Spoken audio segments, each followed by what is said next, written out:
Hermanos, buenos días y bienvenidos a esta transmisión de la Iglesia Bíblica Gracia Eterna.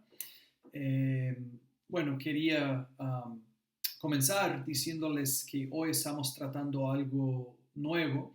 Las semanas pasadas parece que los videos se han cortado bastante. Entonces hoy para este video estoy grabándolo de antemano y simplemente lo estamos subiendo y pasando a las 11. Y espero que esto lleve a que el video sea más fluido y que sea más fácil para ustedes mirar el video. Hermanos, en cuanto a todo lo que está pasando en nuestro país, en el mundo, en cuanto a cómo afecta a nuestra iglesia, como les compartí la última vez, simplemente como todos nosotros no sabemos qué va a pasar, entonces nos es un poco difícil programar para el futuro. Entonces simplemente nos toca esperar y ver hasta cuándo se extienden posiblemente la cuarentena otra vez, o que si después de la cuarentena pidan a las iglesias no reunirse. Una vez que sepamos exactamente cuándo vamos a poder volver a reunirnos presencialmente, iremos reprogramando todo, iremos reprogramando eventos que habíamos programado, reuniones de miembros, etc. Entonces simplemente estamos en un estado de espera y iremos ajustándonos de acuerdo a lo que pasa. Pero mientras tanto, durante la cuarentena y durante el tiempo que no podemos reunirnos presencialmente como iglesia, seguiremos los domingos pasando aquí prédicas y junto con anuncios. Y entre semana, creo que todas nuestras células ya han comenzado a reunirse usando un aplicativo que se llama Zoom. Entonces, si eres parte de una célula y no has podido participar, te animaría a contactarse con su líder de célula para pedirle la información sobre este aplicativo y sobre la hora y el día de la reunión. Y si no has sido parte de una célula, pero te interesaría participar en una célula, te animaría a contactarse con alguien de la iglesia para que pueda ponerte en contacto con algún líder de célula para poder unirse a una de estas reuniones virtuales en Zoom. Bueno, hermanos, yo sé que el tiempo que estamos pasando, especialmente en esta cuarentena, es nuevo para todos, es nuevo para mí, es nuevo para ustedes. Y sé que tiene o trae ciertas dificultades dependiendo de la situación de cada uno. Yo sé que algunos de ustedes están solos. Imagino que estar tanto tiempo aislado de los demás es difícil. De la misma manera, estar en un espacio limitado con otras personas también nos puede costar. Entonces estoy orando por ustedes y debemos estar orando los unos por los otros, que el Señor nos sostenga, que nos dé paciencia, que nos dé amor y que nos ayude a pasar por este tiempo dependiendo de Él, dependiendo de sus fuerzas y conscientemente buscando honrar al Señor en nuestras actitudes y también en nuestro comportamiento. Bueno, yo sé que algunos de ustedes, quizás muchos, trabajan desde la casa y otros no, pero quisiera animarles, hermanos. Yo creo que aunque esta es una circunstancia adversa, sin embargo, en un sentido, yo considero que el Señor nos está dando a todos más tiempo libre de lo normal. Y quisiera animarles a realmente pensarlo bien y ser buenos mayordomos de este tiempo y buscar aprovecharlo, ¿no? Yo les animaría a aprovechar el tiempo leyendo la Biblia más, orando más.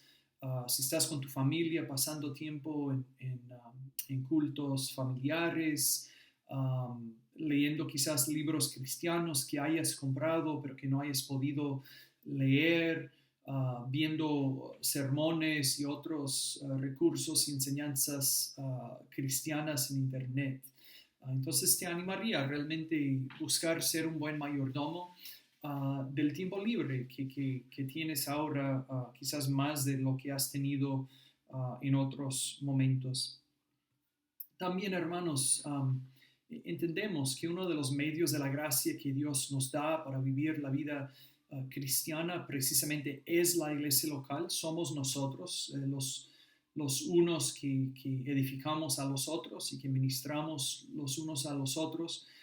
Y lamentablemente no podemos estar en contacto directo en este tiempo, que realmente estamos perdiendo algo. No poder reunirnos presencialmente realmente es perder algo muy importante. Sin embargo, gracias a Dios, estamos pasando esta cuarentena en otro momento de la historia. Personas en el pasado que han pasado algo así simplemente han estado completamente aislados los unos de los otros, y en cambio nosotros, con recursos como el que estamos usando ahora, con cosas como Zoom, con nuestros teléfonos, con video chat, realmente tenemos bastante medios por los cuales podemos estar en contacto los unos con los otros. Entonces les animaría a estar en contacto los unos con los otros, y especialmente con el propósito de animarse mutuamente, de ayudarse mutuamente a poner a sus ojos en Cristo y en sus promesas, y de buscar al Señor.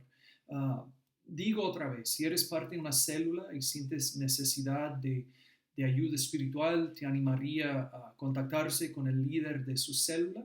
Y yo también, como pastor, estoy disponible y dispuesto a ayudar. Bueno, ahora quisiera pasar un tiempo orando por algunas necesidades en nuestra congregación y más allá de nuestra congregación. Ustedes que son parte del grupo oración de la iglesia en WhatsApp han visto que ha habido un montón de peticiones de oración en estos días, y yo quiero que en un sentido oremos juntos al yo orar por estas peticiones. Entonces vamos a orar y luego vamos a ver un poco de la escritura. Señor, yo pido por nosotros como congregación que levantes a nuestro ánimo, que nos ayudes a mirarte a ti, buscar consuelo y ayuda y refugio en ti en medio de esta tormenta que estamos pasando. Señor, te pido ayudarnos a ser buenos mayordomos de este tiempo. Ayúdanos a aprovecharlo al máximo para conocerte y para glorificarte. Padre, también te pedimos que por medio de nuestras actitudes y acciones que podríamos ser sal y luz en este tiempo. Y Señor, ahora quiero interceder por algunas personas en nuestra congregación o familiares de los de nuestra congregación. Señor, quiero interceder por la nuera de nuestra hermana Aidey, por Jackie Vázquez, que ha perdido a su padre. Por favor, Padre, consuélala, ayúdala a soportar este dolor por buscar y encontrar en ti refugio y consuelo. Padre, también pedimos por los enfermos, familiares de miembros de la iglesia. Pedimos por su salud físico, pero también por su estado espiritual. Tú conoces, Señor, la situación de cada uno, su necesidad física y también su necesidad espiritual. Entonces, Señor, queremos orar por Jorge Ortiz, el padre de nuestro hermano Jorge Ortiz.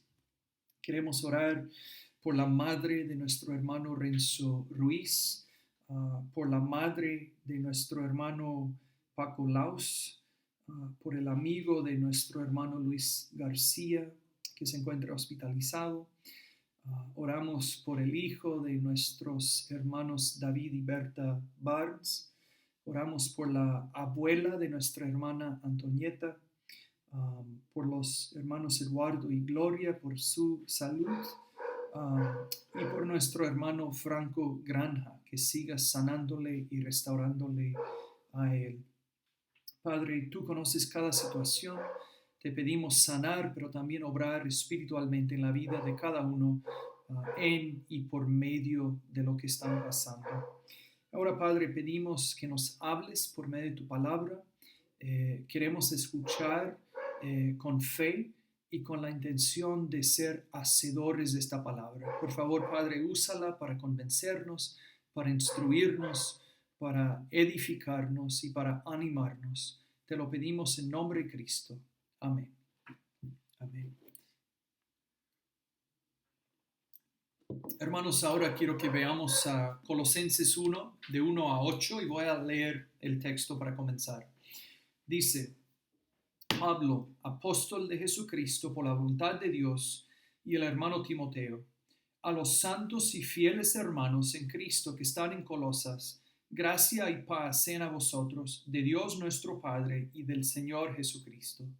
Siempre orando por vosotros, damos gracias a Dios, Padre de nuestro Señor Jesucristo, habiendo oído de vuestra fe en Cristo Jesús y del amor que tenéis a todos los santos, a causa de la esperanza que os está guardada en los cielos, de la cual ya habéis oído por la palabra verdadera del Evangelio, que ha llegado hasta vosotros, así como a todo el mundo, y lleva fruto y crece también en vosotros desde el día que oísteis y conocisteis la gracia de Dios en verdad, como lo habéis aprendido de Epafras, nuestro consiervo amado, que es un fiel ministro de Cristo para vosotros, quien también nos ha declarado vuestro amor en el Espíritu. Entonces,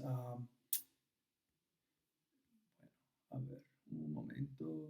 Ya. Ok. Bueno, ciertamente, hermanos, como mencioné antes, estamos viviendo en un tiempo interesante. Algunos dirían con razón que es un tiempo de incertidumbre. Y aunque es así, para nosotros que somos cristianos, no nos desesperamos porque conocemos y confiamos en el Dios soberano. Este Dios soberano está en control, es bueno y está obrando para nuestro bien. Sabemos que eventualmente vamos a morir y nuestra esperanza como cristianos no es nunca morir, sino es estar con el Señor cuando morimos, y luego cuando vuelve Jesús es ser resucitado y vivir con el Señor en el nuevo mundo y en el nuevo cielo. Esta es la esperanza que nos anima en todo momento, y especialmente en momentos como el que estamos viviendo ahora.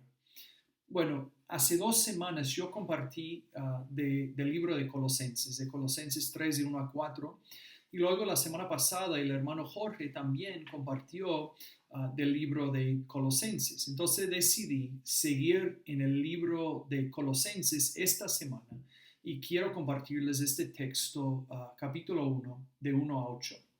Y en el texto yo quiero notar 6 cosas que vemos acerca de los cristianos. Vamos a ver que un cristiano es santo y fiel, es un hijo de Dios, tiene fe en Jesucristo, ama a los santos, tiene la esperanza de la vida eterna y es salvo por creer el Evangelio. Y si tuviéramos que resumir la idea clave del texto en una sola oración, creo que podríamos resumirlo de esta manera. Somos salvos por fe en Cristo, lo cual implica o lo cual impacta nuestra identidad, nuestra manera de vivir y nuestra esperanza. Ahora, para ustedes que son cristianos, espero que ver esto les anime en estos días al hacerles recordar lo que Dios ya hizo por ti, o quién eres en Cristo y lo que te espera como un hijo de Dios. Y si no eres cristiano, espero que todos los que estemos viendo este video sobrevivamos la coronavirus, pero eventualmente todos vamos a morir. Y tú que no eres cristiano también eventualmente vas a morir. Y no importa si vives un día más o si vives 50 años más, fuiste creado ahora para vivir en relación con Dios y para honrarle y para darle a Él gloria. Y cuando tú mueres, como todos, serás juzgado por este Dios. Y lo único que te puede capacitar ahora para vivir en relación con Dios y lo único que te puede preparar para el día del juicio es entender y creer el Evangelio de Jesucristo. Entonces yo espero que este sermón te ayude a entender el Evangelio. Bueno, ahora vamos a ver estas 6 cosas que Pablo dice acerca de acerca de los cristianos. Y este texto realmente es similar a las introducciones de las otras cartas de Pablo. Y en el texto, Pablo enfatiza específicamente su agradecimiento a Dios por los colosenses y por su fe. Y yo quiero notar más que todo las 6 cosas que vemos aquí que Pablo dice acerca de estos cristianos en Colosas que se aplica realmente a todo cristiano.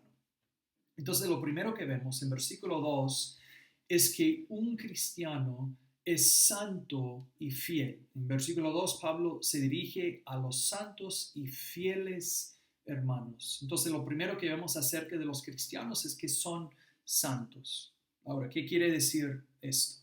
Bueno, yo creo que podríamos decir por lo menos 3 cosas. Primero, los cristianos son santos posicionalmente, es decir, que en cuanto a su posición delante de Dios, los cristianos están en Cristo. Vemos esto en versículo 2. Es decir, que en nuestro pecado éramos culpables y habíamos sido condenados por Dios. Merecíamos el castigo y el juicio de Dios. Pero cuando alguien se arrepienta y cree el Evangelio, llega, en las palabras de la Escritura y de nuestro texto, llega a estar en Cristo. Dios para esta persona carga su pecado a la cuenta de Cristo y acredita a la cuenta del pecador que confía en él, acredita a su cuenta la justicia perfecta de Jesús. Esto es lo que los teólogos llaman la imputación. Nuestro pecado es imputado a Cristo en la cruz y Él lo paga o Él sufre sus consecuencias. Y la justicia perfecta de Jesús es imputada a nosotros. Entonces, aunque nosotros seguimos luchando con el pecado en esta vida, legalmente o posicionalmente, Dios nos ve como perfectamente justos y sin culpa, porque nuestra culpa, pasado, presente y futuro, fue cargado sobre Cristo y Él lo pagó. Y porque la justicia perfecta de Jesús nos cubre. Entonces estar en Cristo es ser santo posicionalmente. Pero segundo, los cristianos son santos progresivamente. Ser un cristiano es estar creciendo progresivamente en la santidad.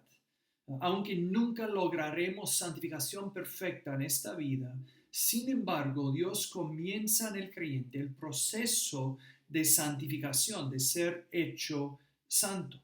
Y por medio de este proceso, Dios les cambia y les hace más como Cristo en su carácter, en su comportamiento, en su actitud. Le hace más como Cristo y menos como la persona que era antes. Y entonces ser un cristiano también es estar creciendo progresivamente en santidad. Pero tercero, la idea de ser santos tiene que ver con la idea del propósito.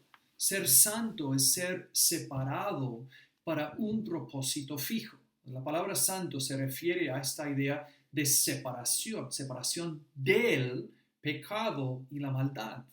Pero Dios no solo quiere que seamos separados del pecado, sino que quiere que seamos separados para Él o separados a Él, del pecado y a Él. Nos separa del pecado para ser consagrados a Él. Entonces un cristiano es santo y también es fiel. Y muchas personas dirían que estas dos palabras van juntas. Fiel se refiere a una persona que tiene fe. Entonces, ¿cuál es la conexión? La conexión entre las dos palabras es que llegamos a ser santos precisamente por medio de la fe. Llegamos a ser santos posicionalmente, progresivamente y con propósito. Y esto pasa por fe. Y no es de ninguna manera el resultado de nuestro mérito o de nuestras obras. Ahora, antes de avanzar, te pregunto, ¿esta descripción de santo y fiel te describe a ti? ¿Estás en Cristo por fe? Delante de Dios tienes esta santidad perfecta de Cristo, has sido cubierto con la justicia perfecta de Jesús. Y luego por otro lado, te pregunto, ¿estás creciendo en santidad práctica y real? ¿Estás resistiendo al pecado en tu vida, haciendo morir los deseos de la carne, resistiendo al diablo, buscando no amar al mundo? Pero también de manera positiva, te pregunto, ¿estás viviendo una vida consagrada al Señor? Es decir, no solo te pregunto si estás evitando el pecado, sino de manera positiva, que si estás buscando vivir en comunión con el Señor, si estás buscando honrar y glorificar al Señor en todo, si estás buscando promover la fama del Señor y ver al mundo lleno con el conocimiento del Señor, por participar en la gran comisión, por predicar el Evangelio. Espero que sí, espero que así sea en tu vida. Bueno, una segunda cosa que vemos en versículo 2 es que un cristiano es un hijo de Dios. En versículo 2, Pablo se refiere a Dios como nuestro Padre, lo cual indica que los cristianos son hijos de Dios. Y esto implica tres cosas para nosotros. Primero, revela el tipo de amor y el tipo de relación que tenemos con Dios. Dios no está distante, no está frío, sino que nos ama con el amor cálido que un padre tiene por sus hijos. Y segundo, entonces, viceversa, revela el tipo de amor que debemos tener para Dios. Ciertamente, Dios es nuestro creador, Dios es nuestro Señor, Dios es nuestro Rey. Y entonces debemos tener una reverencia por Él, pero también es nuestro Padre. Entonces debemos amarle como un hijo ama a su padre. De hecho, en Romanos 8:15, Pablo nos dice que esta es una de las cosas que el Espíritu Santo hace en nosotros. Dice que el Espíritu lleva al creyente a clamar a Dios, Abba, que es un término de cariño, a clamar a Dios, Abba, Padre. Y entonces tercero, y también de Romanos 8, el hecho de que somos hijos de Dios implica que somos herederos de la vida eterna. Pablo explica esto en Romanos 8:17 cuando dice, y si hijos, también herederos, herederos de Dios y coherederos con Cristo, si es que padecemos juntamente con Él, para que juntamente con Él seamos glorificados. Entonces, en términos prácticos, debemos entender que llegar a ser cristiano no solo es entender la verdad acerca de Dios, sino es llegar a vivir en relación amoroso con un Dios vivo y dinámico.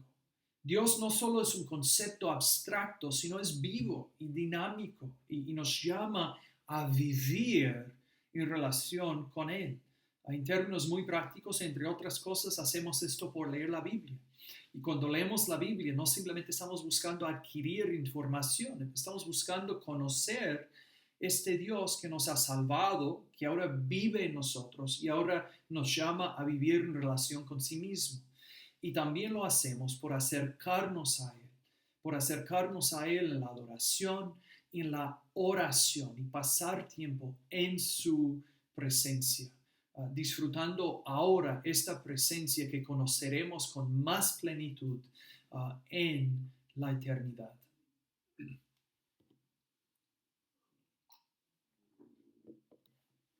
En versículo 4 vemos una tercera cosa acerca de los cristianos. Ahí vemos que un cristiano tiene fe en Jesucristo.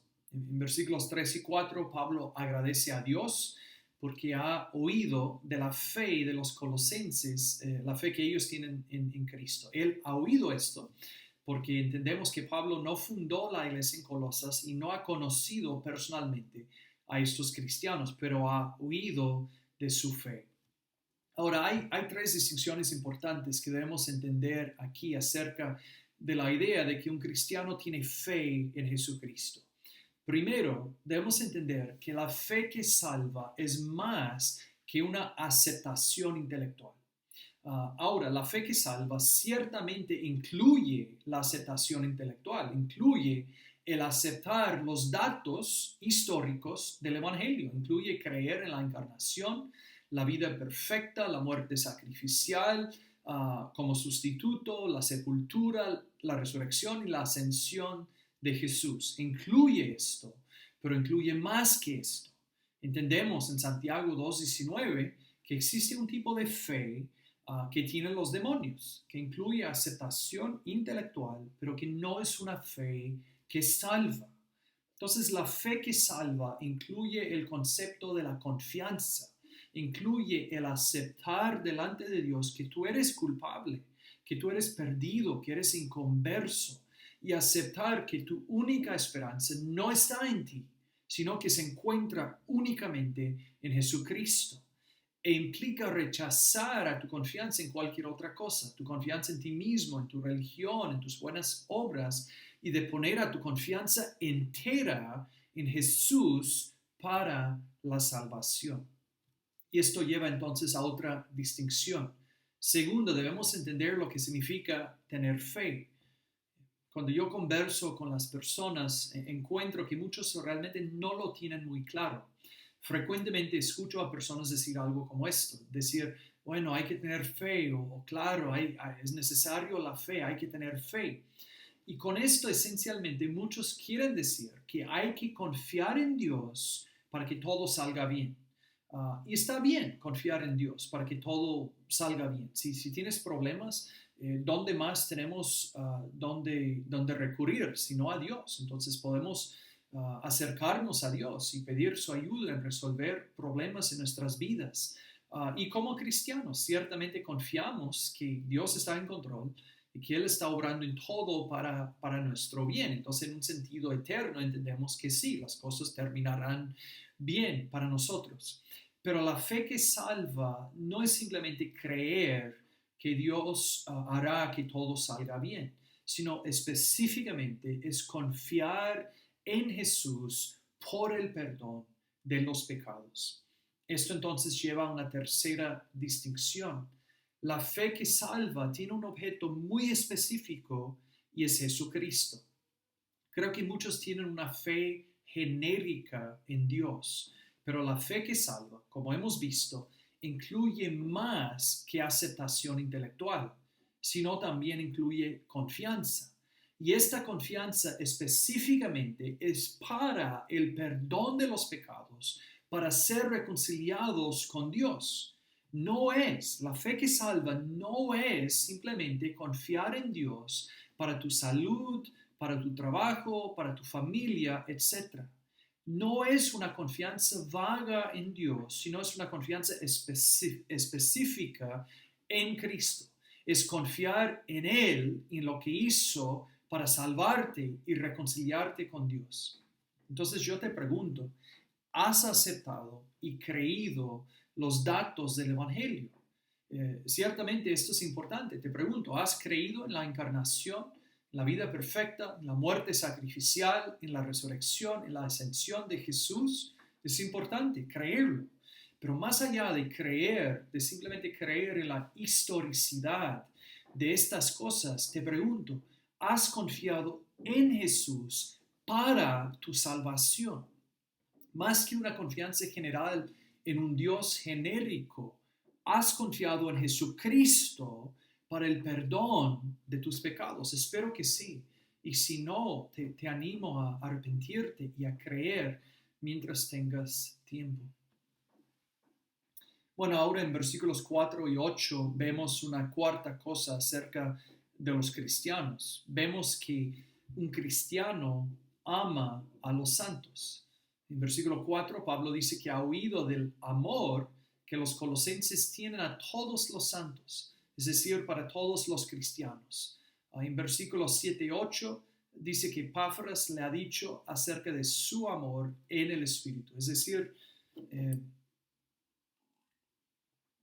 el amor que ellos tienen, que ha sido producido por el Espíritu. En Gálatas 5 nos dice que uno de los frutos del Espíritu es el amor.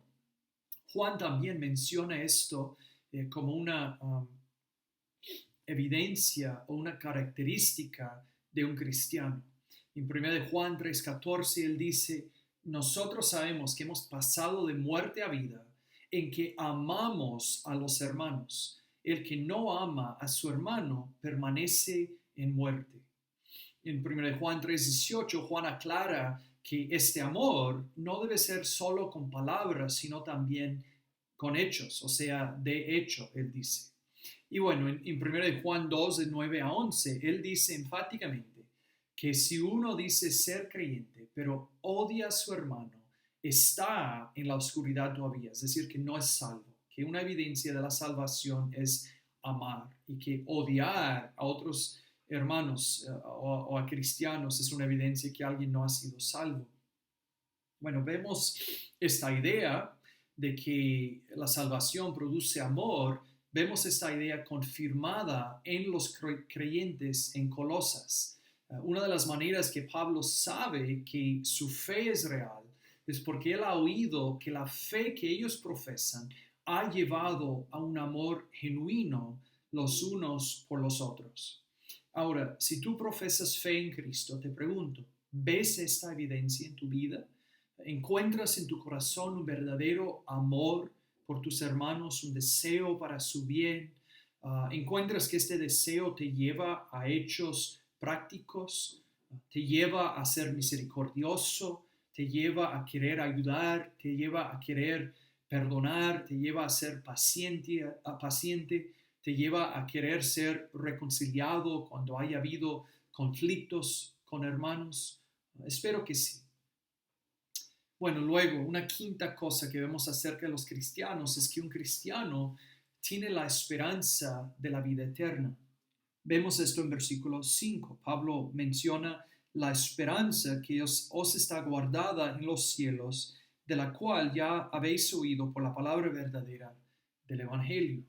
Entonces, aquí en versículo 5, Pablo termina con esta tríada de fe, esperanza y amor, que se encuentra en otras partes del Nuevo Testamento.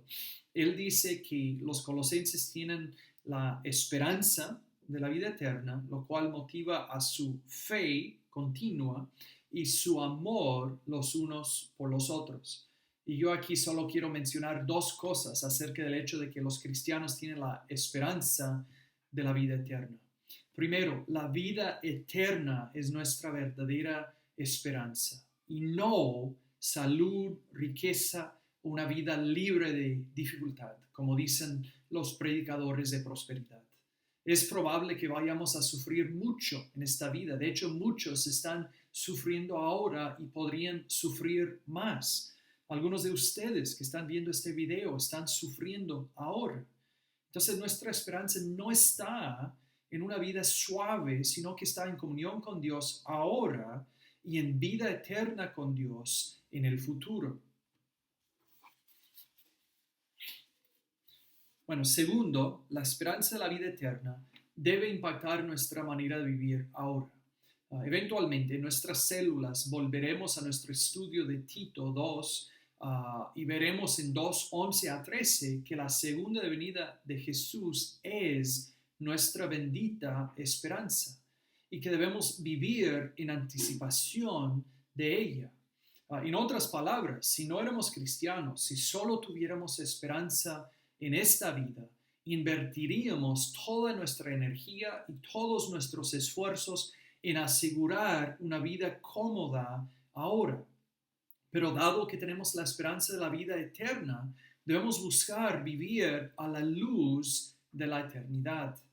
Y en términos prácticos, no debemos entonces sentir desesperación frente a la enfermedad o frente a la muerte. Tampoco debemos sentir decepcionados con Dios cuando enfermedad entra a nuestra vida o cuando sufrimos o cuando vemos que nos acercamos a la muerte o cuando vemos que esto pasa a un ser querido. Debemos entender que la paga del pecado es la muerte y que nuestra esperanza es la vida eterna. Y también, bueno, esto debe impactar a nuestras prioridades ahora. Debe impactar todo en nuestra vida. Si tú crees que solo existe el aquí y el ahora, vas a vivir de cierta manera. Pero si tú verdaderamente crees que esta vida es algo momentáneo y que lo que nos espera es la vida eterna, va a impactar a tu vida, va a impactar la manera que gastas a tu tiempo, a tu dinero, va a impactar a tus prioridades y cómo ordenas a tu vida. Bueno, finalmente, la sexta cosa que vemos acerca de los cristianos es que un cristiano es salvo por creer el Evangelio. Y vemos esto en versículos de 5 a 7. Ahora, ya hemos visto en versículo 2 que los cristianos son santos por fe. Hemos visto en versículo 4 que los cristianos tienen fe en Jesús, confían en Él para el perdón de los pecados. Entonces, quizás decir esto que estoy diciendo ahora parezca un poco repetitivo, pero quiero señalar en versículos 5 y 6 que vemos que los colosenses fueron salvos cuando el Evangelio llegó a ellos por medio de Epafras. Y entendemos también de otros textos en la Escritura, como Romanos 10, 14 al 17, que esta es la única manera de ser salvo, escuchando y creyendo el Evangelio. En Romanos 10, de 14 al 17, Pablo dice que la fe viene por el oír, y el oír por la palabra de Dios, y que las personas no oyen a menos que si alguien les predica.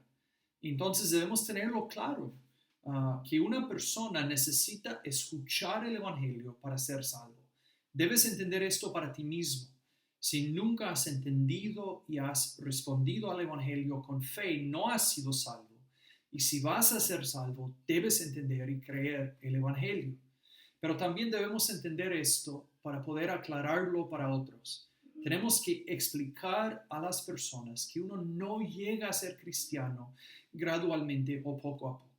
Uno no llega a ser cristiano por simplemente dejar ciertos vicios o por simplemente comenzar a asistir a la iglesia y asistir suficiente tiempo o por comenzar a leer la Biblia u otra cosa. Estas cosas son buenas, pero alguien llega a ser cristiano solo cuando escucha las noticias muy específicas del Evangelio y cuando responde con fe. Nosotros tenemos que entender que esta es la única manera que las personas pueden ser salvos. Entonces debemos orar por oportunidades de compartir y buscar oportunidades de compartir el Evangelio. Ahora, otra cosa que vemos en el texto y en otras partes que vemos, por ejemplo, en Romanos 1:16, es que el Evangelio es el poder de Dios para salvación. Y vemos lo mismo aquí en nuestro texto. Vemos que Dios es poderoso por medio del Evangelio para salvar y cumplir sus propósitos. Pablo dijo que el Evangelio estaba llevando fruto y creciendo entre los colosenses y alrededor del mundo. Entonces hay dos cosas que debemos ver aquí. Primero, donde predicamos el Evangelio suficiente tiempo, eventualmente Dios va a salvar a los pecadores. Dios salva por medio de la predicación del Evangelio. Entonces el Evangelio produce el fruto de la conversión, de la salvación en las personas. Pero también entre los que son salvos, la salvación o el Evangelio produce el fruto de una vida cambiada, de una vida transformada, que es una de las evidencias que de hecho alguien ha recibido el Evangelio. Entonces te pregunto a ti, ¿has entendido y has creído el Evangelio? ¿Entiendes que otros, y a ti cristiano, te pregunto que si entiendes que otros solo pueden ser salvos por escuchar y responder al Evangelio? Entonces, si tú, cristiano, quieres ayudar a otros, eventualmente tienes que compartirles el Evangelio. No es suficiente simplemente ser amables y esperar que quizás se den cuenta de algo que es diferente en tu vida. Y ciertamente esto debe ser. No deben poder ver a nuestras buenas obras y entender que hay algo diferente en nosotros. Pero eventualmente, si las personas van a ser salvos, tienen que escuchar el Evangelio, tienen que entender el Evangelio y tienen que creer el Evangelio, lo cual nos exige buscar no solamente vivir delante de las personas un buen ejemplo, sino buscar oportunidades para verbalmente explicarles el Evangelio y explicarles cómo pueden ser salvos. Si van a ser salvos, alguien tendría que explicarles el Evangelio. Bueno, para concluir, hemos visto estas 6 cosas acerca de cristianos. Espero que hayas visto estas cosas en tu vida.